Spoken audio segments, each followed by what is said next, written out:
What you learn in this video is intro of why your brain is keeping you broke. Chapter 1, the avoidance trap. Chapter 2, emotional spending and dopamine. Chapter 3, money trauma and childhood beliefs. Stay tuned with us. Let me ask you something personal. When was the last time you actually opened your banking app and really looked, at every single transaction from the past month? If you felt a knot in your stomach just hearing that question, you're exactly who this video is for. Because here's what nobody tells you about money problems. Most of them are not math problems.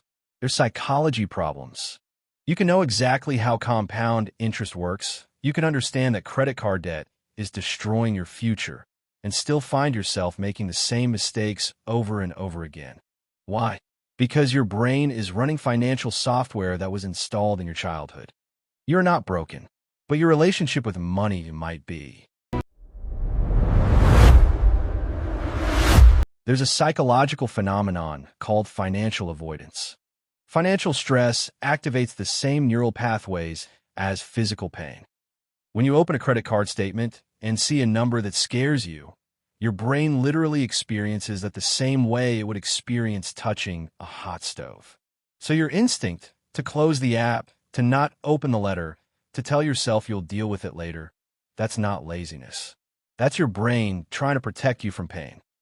Every bill you don't open grows. Every account you don't check accumulates fees. You end up in what psychologists call the avoidance spiral. Nearly 40% of Americans admit to not knowing exactly how much debt they have. The act of actually confronting the numbers is itself therapeutic. The most financially dangerous thing you can do is nothing. Let's talk about why you buy things you don't need with money. You don't have to impress people you don't even like.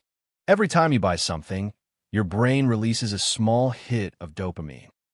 The anticipation of buying often produces more dopamine than the purchase itself. When you feel bad, your brain craves a dopamine hit to regulate your mood. This is the emotional spending loop, and millions of people are trapped in it. Amazon's one-click checkout was specifically designed to remove any friction between impulse and purchase. Credit cards reduce the psychological pain of spending, which is precisely why they're so profitable for banks. What emotion were you feeling the last time you made a purchase you regretted? Track that. The pattern will shock you. Let's talk about money trauma and the beliefs about money you formed before you're 10 years old.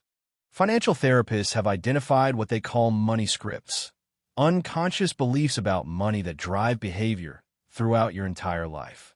Rich people are greedy. Money is the root of all evil. We can't afford it. Stop asking. Every single one of these beliefs, absorbed in childhood, will shape your adult financial decisions in ways you're probably not even aware of.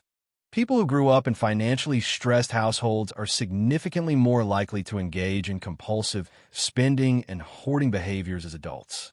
There's also money trauma proper, where a specific financial event creates lasting psychological damage. Until you name them, your money scripts run silently in the background of every financial decision you make. Your childhood didn't doom you, but it did give you a starting point you have to consciously move away from.